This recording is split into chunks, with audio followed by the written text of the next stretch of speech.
जय हिंद बच्चों। हम लोग क्लास 10th के प्रश्नावली 6.2 को हल कर रहे हैं। इस वीडियो में हम लोग क्वेश्चन नंबर 12 से हल करना शुरुआत करेंगे। ठीक, देखिए क्वेश्चन नंबर 12 कह रहा है सिद्ध कीजिए कि बिंदु 4,3, 6,4, 5,6 व 3,5 एक वर्ग के शीर्ष हैं। मतलब सिद्ध करना कि इन बिंदुओं से जो भी फिगर बनेगा, जो भी आकृति बनेगी वह एक वर्ग होगा। तो वर्ग होने के लिए या फिर आयत होने के लिए या फिर समांतर चतुर्भुज होने के लिए या फिर सम चतुर्भुज होने के लिए क्या क्या कंडीशन होता है, थोड़ा उसके बारे में जान लेते हैं। ठीक है, देखिए इस यहाँ पर दिया हुआ है ज्यामितीय आकृतियों से संबंधित प्रश्नों को हल करने के लिए सहायक बिंदु। जैसे कह रहा है एक वर्ग के लिए उसकी चारों भुजाओं तथा उसके दोनों विकर्णों को समान सिद्ध कीजिए। मतलब अगर सिद्ध करना, जैसे हमारा प्रश्न ही दिया था कि सिद्ध कीजिए कि निम्नलिखित शीर्ष एक वर्ग के शीर्ष हैं। तो अगर सिद्ध करना पड़े तो वर्ग में क्या क्या होना चाहिए। तो एक वर्ग के लिए मतलब एक वर्ग तभी कहलाएगा जब कोई चतुर्भुज, जब उसके क्या हो, चारों भुजाएं आपस में बराबर हो और दोनों विकर्ण भी बराबर हो। मतलब किसी भी वर्ग की चारों भुजाएं आपस में बराबर होती हैं और उसके दोनों विकर्ण भी आपस में बराबर होते हैं। ठीक है, ऐसा अगर हम समद्विबाहु त्रिभुज की बात करें तो एक देखिए करा एक समबाहु त्रिभुज के लिए उसकी तीनों भुजाओं को बराबर सिद्ध कीजिए। अगर कोई त्रिभुज है उसको सिद्ध करना क्या है, समबाहु त्रिभुज है। समबाहु त्रिभुज की कंडीशन जानते हैं।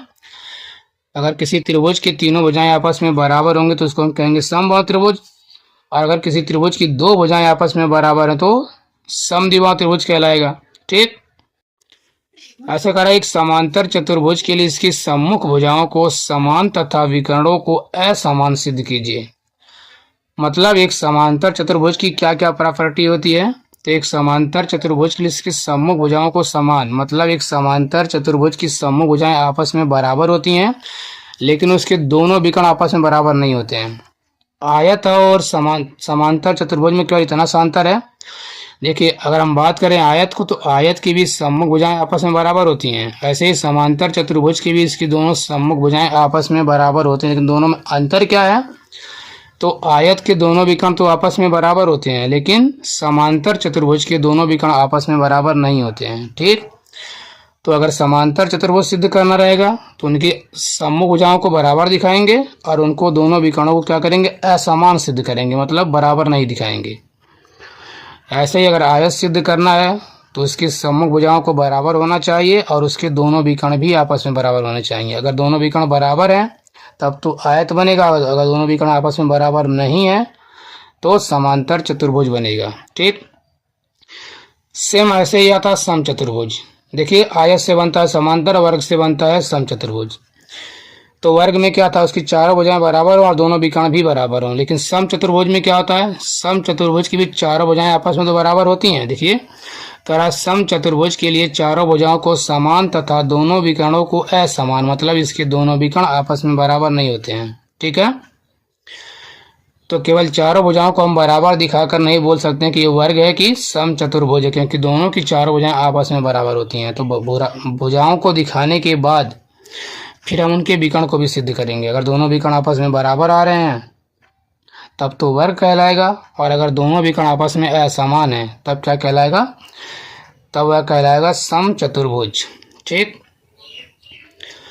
फिर कह रहा एक सम चतुर्भुज को वर्ग दिखाने के लिए उसके विकर्णों को बराबर सिद्ध कीजिए। मतलब अगर कहीं पर क्वेश्चन कोई बन जाए कि सिद्ध कीजिए कि निम्नलिखित सम चतुर्भुज एक वर्ग है, तो सम चतुर्भुज के वर्ग के लिए क्या होता है, उसके दोनों विकर्ण बराबर होंगे तभी ना वर्ग कहलाएगा।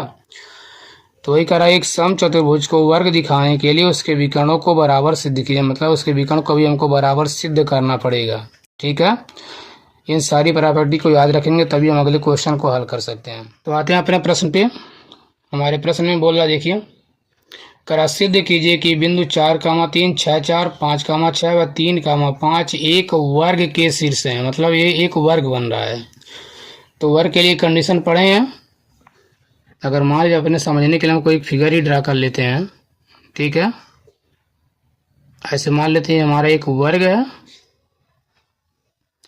जिसको हम इसका नाम ए, इसको बी, इसको सी और इसको डी मान लेते हैं और इसके बिंदु मान लेते हैं। याद रहे हमेशा बिंदु क्रमागत ही मानेंगे, या तो एंटी क्लॉकवाइज या फिर क्लॉकवाइज। जैसे इसको मान लेते हैं 4, 3, बी वाले को 6 और 4 मान लेते हैं, और सी वाले को तीसरा वाला 5 और 6 मान लेते हैं। ऐसे डी वाले को 3 और 5 मान लेते हैं। ठीक,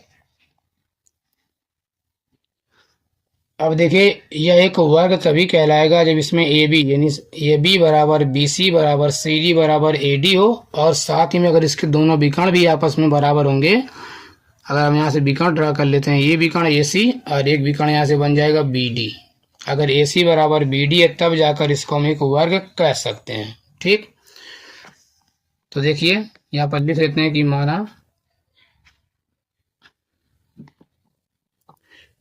माना ए बी सी डी एक वर्ग है,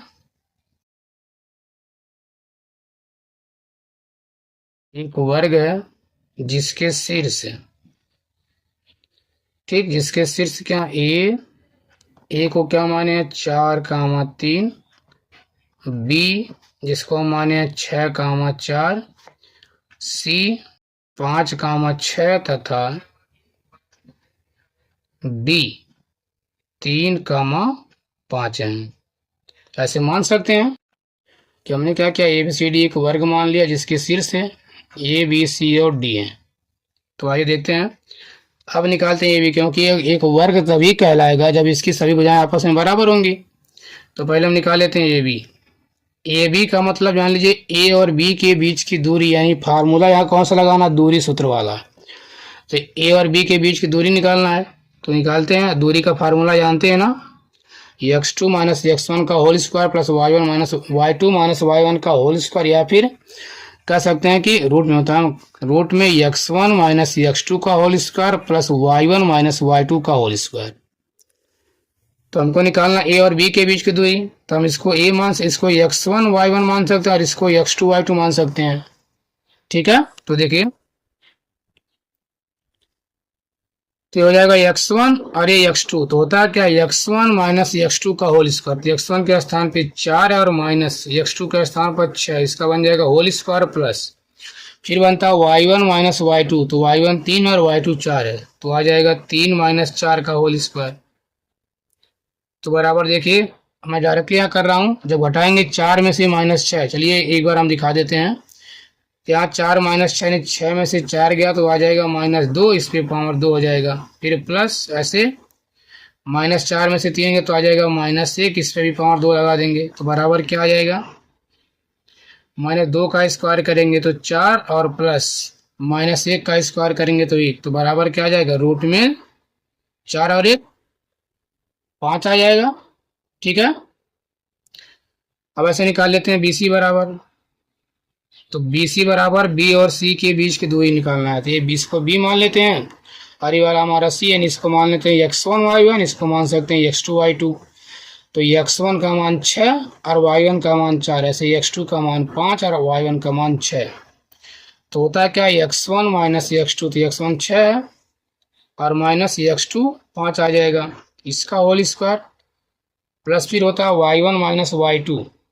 देखिए y1 है 4 और माइनस y2 है 6, तो आ जाएगा 4 माइनस 6 का होल स्क्वायर। इसको हल कीजिए तो बराबर क्या आ जाएगा, 6 में से 5 गया तो 1 और 1 का स्क्वायर, फिर ऐसे यहाँ 4 माइनस 6 है तो -6 में से 4 गया तो आ जाएगा -2, इसका कर लेते हैं स्क्वायर। तो बराबर क्या बन जाएगा, ये 1 का स्क्वायर करेंगे 1 और -2 का स्क्वायर करेंगे 4, तो ये भी क्या आ जाएगा, रूट में 5 आ जाएगा। ठीक है, ऐसे फिर देखिए अब निकाल लेते हैं हम कौन सा, ये CD निकाल लेते हैं, या DC भी बोल सकते हैं या फिर CD भी बोल सकते हैं। तो CD निकालते हैं, तो C और D के लिए इसको x1 y1 मान सकते हैं, और इसको हम देखिए CD के लिए इसको x1 y1, इसको x2 y2 मान लेंगे, तो फिर वही x1 माइनस x2 का होल स्क्वायर, फिर इसको x1 y1 मान लीजिए। x यहाँ पर क्या आ जाएगा, x का वैल्यू x1 का वैल्यू 3 है और माइनस x2 का वैल्यू 5 है, तो 3 माइनस 5 का whole square plus y1 minus y2, तो आ जाएगा 5 माइनस 6 का होल स्क्वायर। हल कर दीजिए इसको भी, तो बराबर क्या बन जाएगा, देखिए -5 में से 3 जाएगा तो 2 आएगा, 2 2 का स्क्वायर करेंगे तो 4, और यहाँ पर -6 में से 5 गया तो 1 1 का स्क्वायर करेंगे तो 1, तो 4 और 1 5, ये भी आ जाएगा रूट में 5। इन सबके चाहे तो बाद में इकाई लिख सकते हैं, ठीक, हर जगह यहाँ पर भी इकाई हो जाएगा, वैसे इसके पहले वाले में भी इकाई हो जाएगा। आई बात समझ में। अब एक बचा हुआ ए डी, ए और डी को निकाल लेते हैं। तो ए डी बराबर क्या हो जाएगा, देखिए ए डी, इसको x1 y1 इसको x2 मान लीजिए, तो ए डी का मतलब x1 का वैल्यू 4 है और माइनस y1 का वैल्यू तो 3 है, सॉरी x1 और x2 का वैल्यू, इसका होल स्क्वायर प्लस फिर होता है y1 माइनस y2, तो y1 का वैल्यू 3 और y2 का वैल्यू 5, तो बराबर बन क्या जाएगा, देखिए 4 में से 3 गया तो 1 और 1 का स्क्वायर करेंगे तो 1 आएगा, प्लस -5 में से 3 गया तो आएगा माइनस का 2 और -2 का स्क्वायर करेंगे तो 4, तो इसका भी वैल्यू आएगा कितना, रूट में 5 इकाई। अब यहाँ देखा जाए इसकी चारों भुजाओं का वैल्यू सेम आया है, देखिए ए बी वाला भी रूट में 5 आया, बी सी वाला भी रूट में 5 आया और सी डी भी रूट में 5 आया, और इसी तरह ए डी का वैल्यू रूट में 5 आया है ना। अब थोड़ा इसका विकर्ण भी निकाल लेते हैं, क्योंकि बराबर भुजा तो वर्ग में भी होता है, सम चतुर्भुज में भी होता है, लेकिन दोनों में अंतर कैसे करें, अब इनके हम विकर्ण को निकालेंगे, ए और सी, ठीक है। तो अब निकालते हैं इसका विकर्ण ए सी। तो ए सी बराबर मतलब ए और सी के बीच की दूरी, तो ये दूरी फार्मूला फिर लगाएंगे, तो होता करनी में वही, इसको x1 y1 मान लीजिए, इसको x2 y2 मान लेते हैं, तो x1 का वैल्यू 4 है और माइनस y1 का वैल्यू 5, तो आ जाएगा 4 - 5 का whole square plus y1 minus y2, तो y1 का वैल्यू 3 माइनस y2 का वैल्यू 6, तो ये कितना बन जाएगा, देखिए -5 में से 4 गया तो 1 1 का स्क्वायर करेंगे तो 1 आ जाएगा, प्लस -6 में से 3 गया तो 3 और 3 का स्क्वायर करेंगे तो 9, इसका वैल्यू क्या आ जाएगा, रूट में 10 आ जाएगा। अब निकाल लेते हैं विकर्ण बी डी बराबर, तो बी डी बराबर मतलब बी और डी के बीच की दूरी, यहाँ पर भी दूरी का फार्मूला ही लगाना है, इसको x1 y1 इसको x2 y2 मान लीजिए, या फिर इसको x1 y1 इसको x2 y2 मान लीजिए, तो x1 का वैल्यू 6 है और माइनस y2 का वैल्यू 5, तो आ जाएगा 6 - 5 का होल स्क्वायर प्लस, और यहाँ पर देखिए फिर क्या निकालना है, x1 का y1 का वैल्यू 4 है और माइनस y2 का वैल्यू 5 है।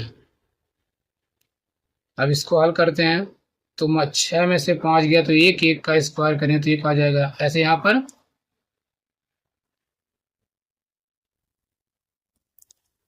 यहाँ हम लोग सही तो लिखे हैं ना, 4 3 6 4 5 6 3 5, तो निकालना हमको किसके बीच की दूरी, ए और सी के बीच की दूरी, सॉरी यहाँ बी और डी के बीच की दूरी, 6 में से, यहाँ देखिए हमने गलती किया था, 6 - 3 है,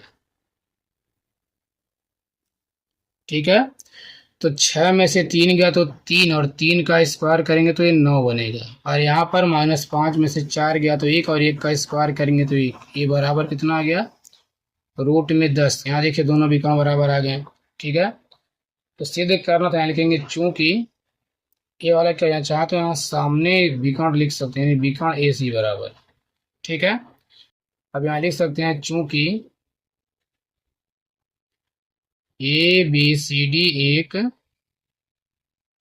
ऐसा चतुर्भुज है, एक ऐसा चतुर्भुज है,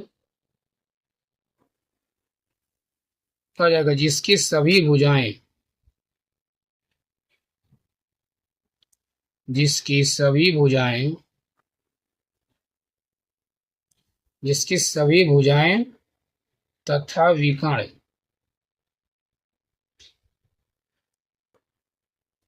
जिसकी सभी भुजाएं तथा विकर्ण क्या है, आपस में बराबर है, या फिर आपस में समान है, या बराबर कुछ भी लिखते हैं, आपस में बराबर है, ठीक। अतः क्या हो जाएगा, अतः ए बी सी डी क्या हो जाएगा, एक वर्ग होगा, अतः ए बी सी डी एक वर्ग होगा, ठीक है। या फिर उसमें आपको लिखा कि सिद्ध कीजिए कि वो जो बिंदु था वह एक क्या है, वर्ग के शीर्ष है, तो लिख सकते हैं कि अतः बिंदु वही जो 4,3, 6,4, 5,6, 3,5 एक वर्ग के शीर्ष हैं, ऐसे भी लिख सकते हैं। अब देखिए क्वेश्चन नंबर 13। 13 वाले में कह रहा है सिद्ध कीजिए कि बिंदु 14, 10, 11, 13 व 12 व 2-2 एक समकोण के शीर्ष हैं। ठीक, अगर मान लीजिए हम अपने पास से कोई एक समकोण त्रिभुज जूम कर लेते हैं, मान लेते हैं, अगर मान लीजिए एक समकोण त्रिभुज है, ठीक है, इसके अब शेष लेंगे, इसमें कौन सा बड़ा कौन सा छोटा, छोड़िए, समकोण त्रिभुज की प्रॉपर्टी जानते हैं, ये बड़ी भुजा का वर्ग होता है शेष दो छोटी भुजाओं के वर्गों के योग के बराबर आता है। ठीक है, तो इसमें हमको ये लगाना, देखिए अगर हम मान लेते हैं, मान लेंगे कि माना त्रिभुज ए बी सी एक, माना त्रिभुज ए बी सी एक, यहाँ पर मान लेते हैं कि माना त्रिभुज ए बी सी के, त्रिभुज ए बी सी के शीर्ष, इसके 3 शीर्ष है, पहले वाले को ए मान लीजिए जो 14,10, ठीक, तथा बी, इसको मान लीजिए दूसरे वाले को 11,13 व सी 2,-2 है। हमने इसके 3 शीर्ष मान लिया, ए बी और सी। तो पहले हम तीनों भुजाओं को निकाल लेते हैं। जैसे अगर हम यहाँ ए मान लें, यहाँ पर बी मान लें, यहाँ पर सी मान लेते हैं कि ए बी बनेगा, एक बी सी बनेगा और एक ए सी बनेगा, या फिर सी ए बनेगा। तो पहले अगर हम निकाल लेते हैं ए बी का मतलब ए और बी के बीच की दूरी, तो ए और बी की हम बात कर रहे हैं, इसमें x1 y1 या x2 y2 बन जाएगा। तो होता है x1 माइनस x2 का होल स्क्वायर, तो x1 है 14 और x2 है 11, इसका होल स्क्वायर प्लस, फिर बनता है y1 माइनस y2, तो y1 का वैल्यू है 10 और माइनस y2 का वैल्यू है 13, इसका होल स्क्वायर कर देंगे कि बराबर क्या आ जाएगा, देखिए 14 में से 11 गया तो आएगा 3, और 3 का स्क्वायर करेंगे तो 9 बन जाएगा, फिर प्लस, और यहाँ पर 13 में से 10 गया तो यहाँ में बचेगा माइनस का 3, और माइनस 3 का स्क्वायर करेंगे तो कितना बन जाएगा 9, ये बराबर क्या आ जाएगा 9 9 18, रूट में आ जाएगा 18 इकाई, 18 इकाई। ऐसे हम निकाल लेते हैं बी सी बराबर, अगली भुजा क्या बनेगी बी सी, तो निकाल लेते हैं बी सी की लंबाई या फिर बी और सी के बीच की दूरी, तो बी और सी, इसको x1 y1, इसको x2 y2 मान लीजिए, तो x1 का वैल्यू 11 और माइनस x2 का वैल्यू 2, तो हो जाएगा 11 माइनस 2 का होल स्क्वायर प्लस, फिर आता है y1 माइनस y2, तो y1 का वैल्यू तो 13 है और माइनस y2 का वैल्यू देखिए क्या है, माइनस का 2 है, माइनस तो हमारे फार्मूले में आता है, फिर आएगा माइनस का 2, तो माइनस माइनस बन जाएगा प्लस, यार यहाँ पर 2, एक लाइन बेवजह क्या बढ़ाया जाए, ठीक, बराबर क्या आ जाएगा, देखिए 11 में से 2 घटाएंगे तो आएगा 9, और 9 का स्क्वायर करेंगे तो बनेगा 81, प्लस 13 और 2 15, 15 का स्क्वायर करेंगे कितना बन जाएगा 225। अगर इसको हम जोड़ लेते हैं 225 और 81, देखिए 5 और 1 6 बन जाएगा, और 22 और 8 30, ये बन जाएगा 306 इकाई। ठीक, अगला बचा सी ए या फिर ए सी बराबर निकाल लेते हैं। ठीक, निकाल लेते हैं क्या, ए सी या फिर सी ए, जो भी बोलिए। तो सी ए बराबर यानी सी और ए के बीच की दूरी, तो सी यहाँ पर ए यहाँ पर है। ठीक, इसमें आप किसी को भी x1 y1 x2 y2, अगर मान लीजिए हम इसको x1 y1 मान लेते तो ये बनेगा x2 y2, तो x1 का वैल्यू आ जाएगा 14 माइनस x2 का वैल्यू आ जाएगा 2, 14 माइनस 2 का होल स्क्वायर प्लस, फिर होता है y1, तो y1 का वैल्यू आ जाएगा 10 और माइनस y2 का वैल्यू कितना आ जाएगा, माइनस का 2 आएगा तो प्लस 2 बन जाएगा, तो बराबर आ जाएगा। देखिए 14 में से 2 गया तो 12, 12 का स्क्वायर करेंगे 144 और प्लस 10 और 2 12, ये भी आ जाएगा 144, तो बराबर कितना आ जाएगा, ये 144 144 बन जाएगा 288, ये तो आएगा ना। अब देखिए हमें सिद्ध करना कि यह क्या, एक समकोण त्रिभुज है। समकोण त्रिभुज की प्रॉपर्टी क्या कहती है, यह एक समकोण त्रिभुज तभी कहलाएगा जब क्या होगा, किसकी बड़ी भुजा का वर्ग शेष दो छोटी भुजाओं के वर्गों के योग के बराबर आएगा। ये तो होता है ना, कर्ण का वर्ग बराबर आधार का स्क्वायर प्लस लंब का स्क्वायर, तब उसको हम एक समकोण त्रिभुज कहते हैं। देखिए, तो अगर यह तीनों ये किसी समकोण त्रिभुज की भुजाएं हैं तो बड़ी वाला भुजा देखिए बड़ी कौन सा है, BC आएगा, और दोनों छोटी हैं, तो इसका स्क्वायर करने पर अगर इन दोनों के स्क्वायर के योग के बराबर आ जा रहा है तब कहेंगे हाँ एक समकोण त्रिभुज है, नहीं तो इस समकोण त्रिभुज नहीं कहलाएगा। ठीक है, तो देखिए इसमें बड़ी भुजा क्या है, BC है, तो अगर हम निकाल लेते हैं BC बराबर या फिर BC का स्क्वायर बराबर, फिर बचा क्या, एक बन जाएगा AB का स्क्वायर और अगला क्या बन जाएगा, CA का स्क्वायर। अब क्यों हम BC यहाँ पर कर रहे हैं, क्योंकि देखिए BC का वैल्यू सबसे बड़ा है 306, यहाँ पर 18, यहाँ पर 288, बड़ा कौन सा 306।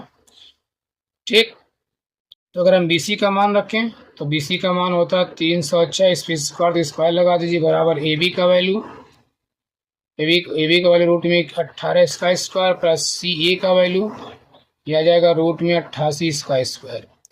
306 का स्क्वायर करेंगे 306, रूट में 18 का करेंगे रूट में 18 और 288 का करेंगे तो 288। अगर इसको जोड़ा जाए तो 306 बराबर, यहाँ पे देखिए 8 8 16 और 8 1 9 और 1 हासिल 10, ठीक, 2 और हासिल 3, 306 आ जाएगा। ठीक है, सॉरी आप लोग देख नहीं पाए होंगे। देखिए जैसे यहाँ पर ही था ना, BC का वैल्यू निकला था 306, तो हमने यहाँ पर BC के स्थान पर 306 रख दिया, प्लस AB का वैल्यू 18 निकला था तो यहाँ 18 आ जाएगा, और CA का वैल्यू 288, इसका स्क्वायर करेंगे 306 बन जाएगा, प्लस 18 का स्क्वायर में रूट में 18 है तो स्क्वायर से रूट खत्म हो जाता है, केवल 18 बचेगा, यहाँ इसे यहाँ भी स्क्वायर करना है, इस स्क्वायर से रूट खत्म, केवल बचेगा 288। अगर हम 18 प्लस 288 करेंगे आ जाएगा 306।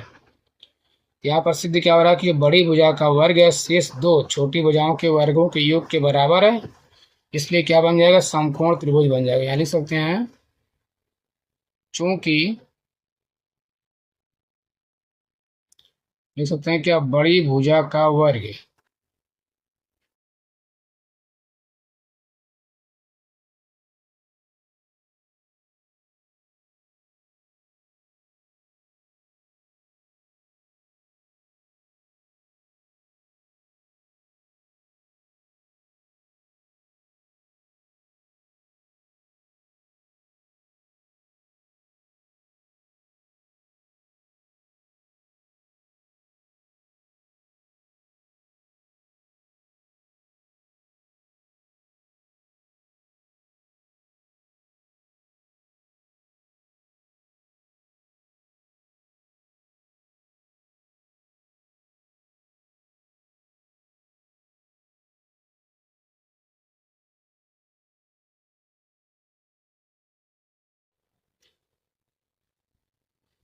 ठीक है, तो क्या, क्योंकि देखिए बड़ी भुजा का वर्ग शेष अन्य भुजाओं के वर्गों के योग के बराबर है, इसलिए क्या हो जाएगा, बिंदु 14, 10, 11, 13, 2, -2 एक समकोण त्रिभुज के शीर्ष, क्योंकि इसको संतुष्ट कर रहा है।